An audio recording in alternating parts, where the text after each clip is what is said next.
fornication.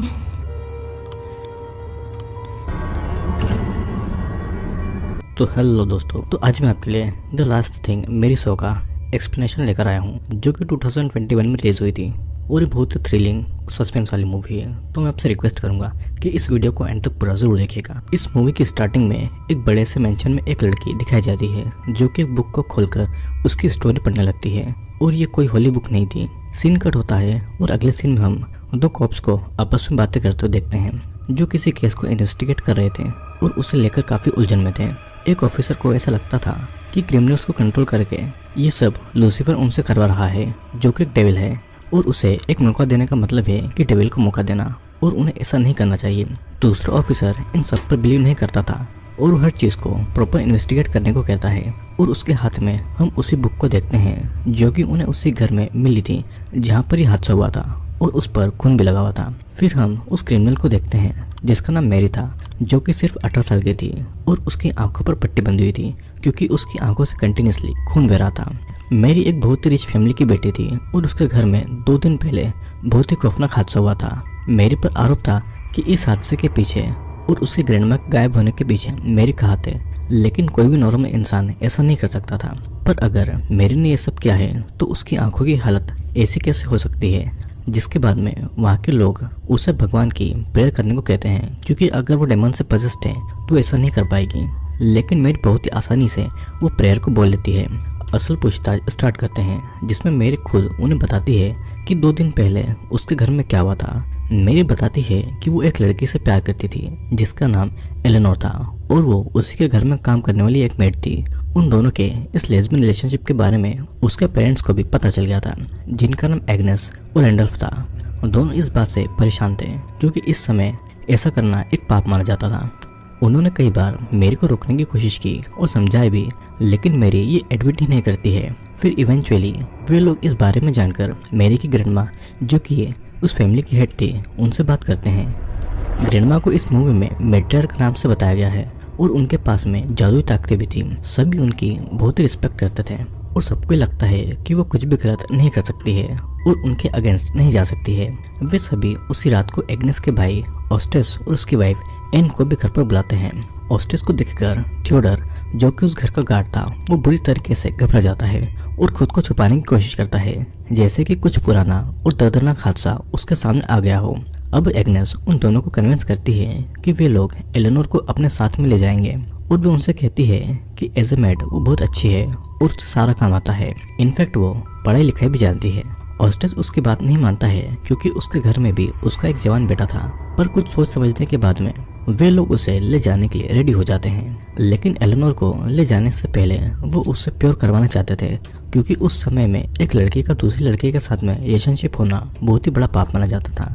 तभी मैट्रियार्क उन्हें घुटने पर बैठकर प्रेयर करने को सजेस्ट करती है, जिसमें मैरी एलेनोर को रात भर शॉवेल पर घुटनों के बल नील डाउन करवाया जाता है, जिससे ये होगा कि जो भी उन दोनों ने गलती की थी उसकी सजा उन्हें मिलेगी, और उसमें उन्हें बहुत ही ज्यादा तकलीफ हो रही थी, यहाँ तक कि उनकी नींद से खून तक आने लगा था।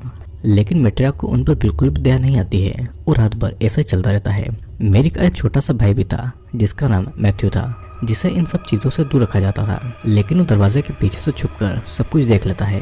फिर उसे कुछ भी समझ नहीं आता है कि उसकी बहन के साथ ये सब क्या हो रहा था और उसने ऐसा क्या किया है। सीन कट होता है और अगले दिन मैथ्यू अपने कजिन ऑस्टेस के बेटे से इस बारे में पूछता है, लेकिन वो भी उसे क्लियर नहीं बताता है और सिर्फ यही कहता है कि उन दोनों ने बहुत बड़ा पाप किया है, जिसकी सजा उन्हें दी गई है। फिर वो गार्ड थियोडर की ओर इशारा करते हुए ये कहता है कि एक बार थियोडर ने इस घर से भागने की कोशिश की थी और ऑस्टेस ने उसका पैर तोड़ दिया था, और फिर उसे कंटिन्यू 1 वीक तक नील डाउन करवाया गया था, वो भी चावल के ऊपर, जिस वजह से थियोडर हैंडीकैप हो गया और अब तक ऑस्टेस से डरता है। थियोडर को उस फैमिली से कोई लगाव नहीं था, वो बस मजबूरी और डर के कारण वहाँ पर रह रहा था। अब एक दिन फिर से मैथ्यू चुपकर एलेनोर और मैरी को एक साथ देख लेता है, और तभी एक लकड़ी का टुकड़ा उसके पैर में घुस जाता है, जिससे कि उसकी चीख निकल जाती है, लेकिन मैरी उसे देख नहीं पाती है। फिर एक दिन मैरी मैथ्यू के रूम में जाती है तो मैथ्यू के पैर में चोट को नोटिस कर लेती है, जिससे उसे समझ आ जाता है कि घर के बाकी मेंबर्स के साथ मैथ्यू भी उन पर नजर रखे हुए हैं। उसे एलेनोर से मिलने का मौका ही नहीं मिल पा रहा था, पर फिर भी एक दिन वो दोनों मिल लेते हैं और अलग अलग प्लान्स बनाने लगते हैं, जिससे कि वे दोनों आपस में मिल पाए और साथ रह पाए। अब एक दिन हम एलेनोर को थियोडर से बातें करते हुए देखते हैं और हमें पता चलता है कि यहाँ पर वे लोग उसे अच्छा खाना भी खाने को नहीं देते थे। उसे सिर्फ खाने में दलिया दिया जाता था, उसे रोटी तक नहीं दी जाती थी, क्योंकि उन्हें लगता था कि अगर वो उसे खाना देंगे तो आलसी हो जाएगा और वो ठीक से काम नहीं करेगा। एलेनोर कभी कभी चुपके से उसे खाना दे दिया करती थी, लेकिन ये बात वो किसी को भी नहीं पता चलने देती है, क्योंकि अगर किसी को इस बात का पता चल जाएगा तो बेचारे को बहुत बुरी तरह पीटा जाएगा। एलेनोर उसे एक डील करती है और कहती है कि वो उसे और मेरी को मिलने में हेल्प करे, क्योंकि दिन में तो उन लोगों का मिलना पॉसिबल ही नहीं है और रात के अंधेरे में वो और मेरी शेड में जाकर मिल सकती हैं और उस समय थियोडर उनकी रखवाली करे, जिसके बदले में एलेनोर उसे हर रात खाना देगी। और इस प्रपोजल से थियोडर बहुत ही खुश हो जाता है और इसके लिए वो हाँ कर देता है। अब कुछ दिन तक वो दोनों बिना प्रॉब्लम के मिल रहे थे, लेकिन एक दिन जब वो दोनों मिलते हैं तो हम बाहर से किसी को नजर रखे हुए देखते हैं, जो कि जाकर मैट्रियर्क को सब कुछ बता देता है और ये और कोई नहीं बल्कि ऑस्टेस था। अब अगले दिन फिर से उन्हें वही पेनफुल सजा दी जाती है, लेकिन अब उन्हें इससे कोई भी फर्क नहीं पड़ता है और वे दोनों एक दूसरे के लिए और भी ज्यादा डेस्परेट हो रहे थे। अब नेक्स्ट टाइम शेड में जाने के लिए एलेनोर गार्ड को और ज्यादा रोटियों का लालच देती है, लेकिन ये सब कब तक चलता रहता और कुछ रोटियों के बदले वो कब तक खुद को रिस्क में डालता रहता। इसलिए उन्हें कुछ ऐसा करना होगा जिससे कि उनका काम भी हो जाए और किसी को कोई डाउट भी ना हो। और इसके बाद थियोडर एलेनोर को एक जहर की गोली देता है और ये जहर उन्हें पहले चिकन्स पर ट्राई करना होगा, फिर आगे का प्लान वो उसे बताएगा। मेरी एलेनोर से ये कहती है कि हमें ये सब करने की क्या जरूरत है, हम यहाँ से भाग भी तो सकते हैं।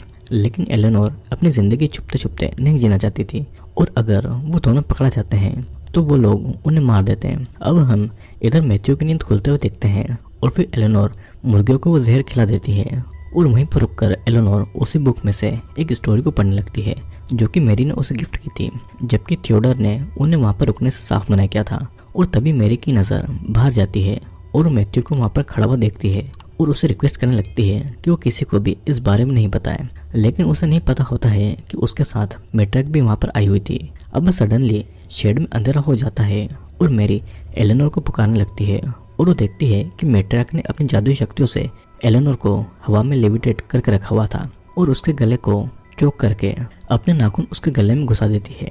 मैथ्यू को देखकर ऐसा लग रहा था कि मानो उसे हिप्नोटाइज करके रखा गया हो। और फिर मैट्रियार्क मैरी और मैथ्यू को घर लेकर आ जाती है और उसके जाने के बाद में वो गार्ड एलेनोर से मिलने जाता है और उसे एलेनोर को ऐसे देखकर बहुत बुरा लगता है और फिर वो उसके हाथ में एक पॉइजन बॉल रखकर उसे आगे का प्लान बताता है।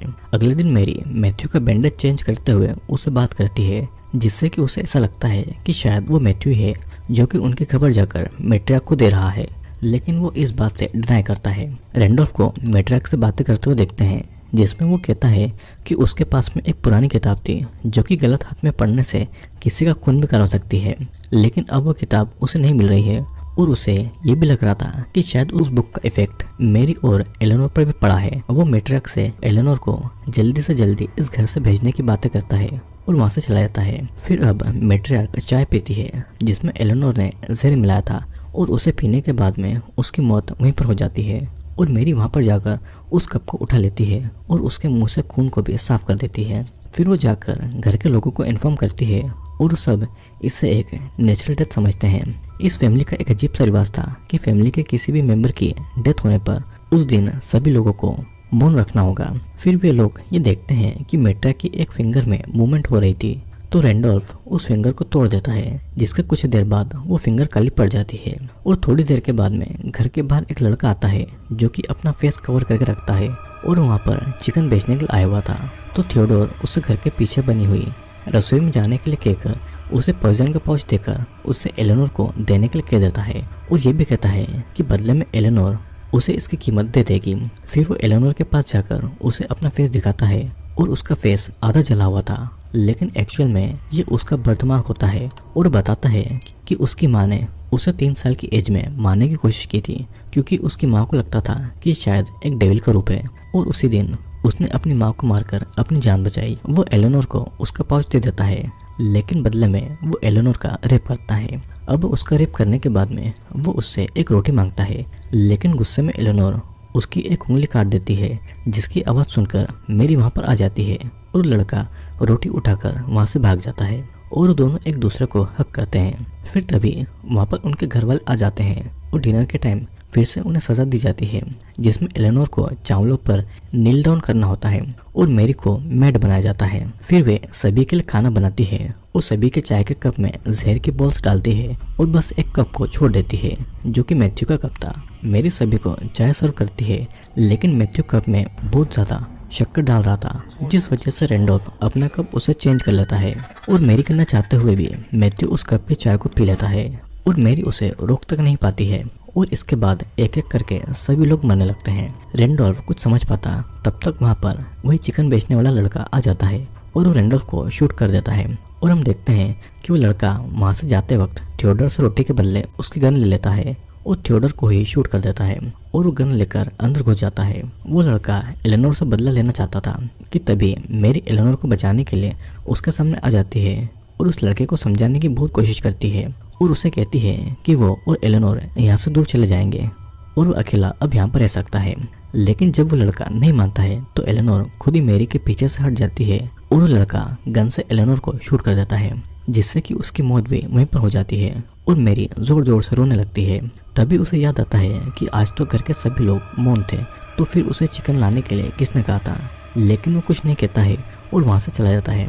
अब सडनली कोई पीछे से आकर मैरी के शोल्डर पर हाथ रखता है और पीछे उसकी ग्रैंडमा थी, जिसे देखकर मैरी शॉक्ड हो जाती है। फिर मैट्रियार्क उससे कहती है कि सभी को अपने किए की सजा मिल चुकी है और अब बस तुम बची हो। और ये कहकर मैट्रियार्क उसकी आंखों में अपनी उंगलियां घुसाकर उसकी आंखों को फोड़ देती है और वहाँ से गायब हो जाती है। अब जब पुलिस वहाँ पर पहुँचती है तो मैरी वही गाना गुनगुना रही थी जो कि अक्सर उसकी ग्रैंडमा गुनगुनाया करती थी। अब फिर सब कुछ जानने के बाद में मैरी को फांसी की सजा दे दी जाती है और उसके मरने के बाद उसकी भी उंगलियां हिलते हुए दिखाई जाती है, जिसके बाद में यह मूवी यहीं पर एंड हो जाती है। दोस्तों, इस मूवी में हमने देखा कि मैरी और एलेनोर एक दूसरे से प्यार करती थी और सेम सेक्स में प्यार करना उन लोगों के रिलीजन में पाप माना जाता था। मैरी की ग्रैंडमा जादू टोना और सब कुछ जानती थी और उसकी ग्रैंडमा उस पर कंट्रोल भी करती थी, लेकिन अपने प्यार को पाने की चाहत में मैरी और एलेनोर ने पूरी फैमिली को खत्म कर दिया। और मूवी के आखिर में हमने देखा कि मैरी ने अपनी ग्रैंडमा को मार दिया था और उस दिन सभी ने मौन रखा था। लेकिन तभी वो लड़का चिकन लेकर आया था और उसे किसी ने भी चिकन लाने के लिए नहीं भेजा था। तो ऐसा हो सकता है कि ग्रैंडमा को अपनी शक्तियों से पहले से ही पता चल चुका था कि आगे क्या होने वाला है और इसीलिए ग्रैंडमा ने अपनी शक्तियों से ये कॉन्स्पिरेसी रची। ग्रैंडमा मर तो चुकी थी, लेकिन उनकी स्पिरिट ने वापस इस दुनिया में आकर मैरी को सजा दी और वापस चली गई। जब पुलिस को मैरी और एलेनोर के द्वारा किए गए इस अपराध के बारे में पता चला तो उन्होंने मैरी को फांसी की सजा दी, क्योंकि एलेनोर तो ऑलरेडी मर चुकी थी। और इसी के साथ में ये मूवी यहीं पर एंड होती है। तो दोस्तों, आज का वीडियो बहुत ही डार्क हॉरर पर बना हुआ है, तो मैं आशा करता हूँ कि आपको ये मूवी का एक्सप्लेनेशन पसंद आया होगा। वीडियो अगर अच्छा लगा हो तो वीडियो को लाइक करके नीचे कमेंट जरूर करना, मैं आपकी रिप्लाई जरूर करूँगा और मैं आपसे मिलूंगा अगले वीडियो में।